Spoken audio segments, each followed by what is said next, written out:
Hello friends, வணக்கம் and welcome to my favourite recipes Tamil.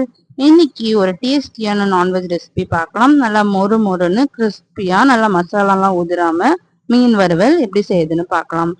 இந்த மீன் வறுவல் செய்யுது ரொம்ப ஈஸி. ஸோ வாங்க எப்படி செய்யுதுன்னு பார்க்கலாம்.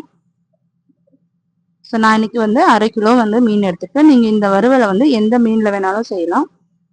ஃபர்ஸ்ட் வந்து ஒரு பிளேட் வச்சுக்கலாம்.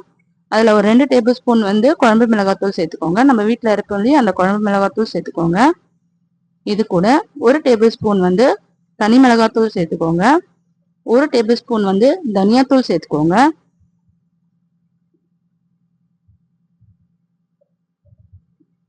இப்ப இது கூட 1 டேபிள் ஸ்பூன் வந்து கரம் மசாலா சேர்த்துக்கோங்க. ஒரு 1/2 டேபிள் ஸ்பூன் வந்து மஞ்சத்தூள் சேர்த்துக்கோங்க. இப்போ வந்து நம்ம ஒரு 2 டேபிள் ஸ்பூன் வந்து இஞ்சி பூண்டு பேஸ்ட் சேர்த்துக்கலாம். ஸோ அந்த மீனில் இருக்க அந்த வாசனை எல்லாம் தெரியாம இருக்கும். ஸோ 2 டேபிள் ஸ்பூன் வந்து இஞ்சி பூண்டு பேஸ்ட் சேர்த்துக்கோங்க.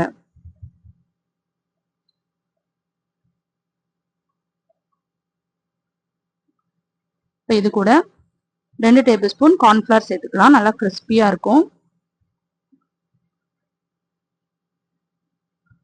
இப்போ இது கூட உப்பு சேர்த்துக்கோங்க. இந்த மீன் வறுவலுக்கு தேவையான உப்பு சேர்த்துட்டு ஒரு 1/2 லெமன் வந்து புழிஞ்சு விட்டுக்கோங்க. இப்போ கொஞ்சம் கொஞ்சமா தண்ணி விட்டு இதை நல்லா வந்து கெட்டியா வந்து பிசைஞ்சுக்கோங்க. ரொம்ப தண்ணியா இருக்கக்கூடாது மசாலா. இந்த அளவுக்கு கெட்டியா வந்து பிசைஞ்சிட்டு ஒரு மீனா எடுத்துட்டு அதுக்கு மேல நல்லா வந்து மசாலா வந்து தடவிடலாம். நம்ம வச்சிருக்க எல்லா மீன்லயும் நம்ம வந்து மசாலா தடவிட்டு இது ஒரு 1/2 hour வந்து ஃப்ரிட்ஜில் வச்சிருங்க. ஃப்ரீசர்ல வைக்க வேணாம், ஃப்ரிட்ஜில் வச்சிருங்க.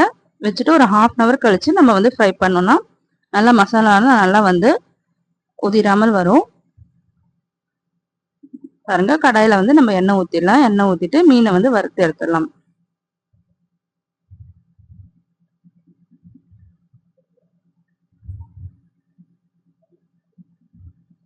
எண்ணெயும் அதிகமா வந்து தேவையில்லை.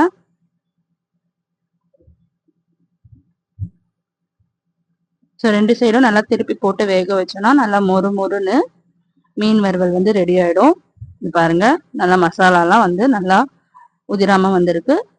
நீங்களும் இந்த மீன் வறுவல் வந்து ட்ரை பண்ணி பாருங்க. இது வெறுமனே சாப்பிட்றதுக்கு செம்ம டேஸ்டா இருக்கும். நம்ம வெங்காயம் எல்லாம் வச்சு சாப்பிட்டோம்னா சைட் டிஷ்ஷா வச்சு சாப்பிட்றதுக்கும் நல்லா இருக்கும். நீங்களும் இதை ட்ரை பண்ணி பாருங்க. ட்ரை பண்ணிட்டு எப்படி இருந்ததுன்னு கமெண்ட் பண்ணுங்க.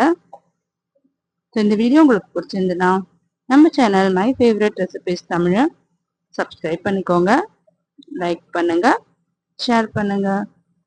தேங்க்யூ ஃபார் வாட்சிங்.